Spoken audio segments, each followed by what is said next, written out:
మనతో సూటిగా మాట్లాడాలనుకుంటున్నాడు. ఆయన అంటున్నాడు, "నీకోసమేగా దేవుడితో సమానంగా ఉండే భాగ్యాన్ని విడిచిపెట్టి ఈ లోకానికొచ్చాను.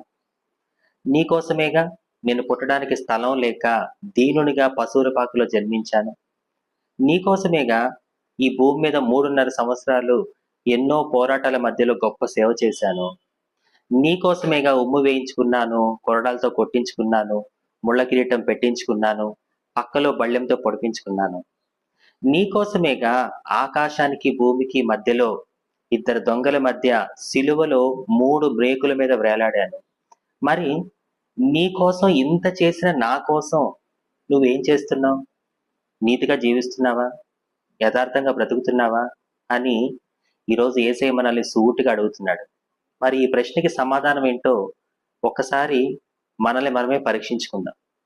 గుర్తుపెట్టుకోండి, మనం తప్పు చేసిన ప్రతిసారి యేసయ్యని గాయపరుస్తూనే ఉన్నాం.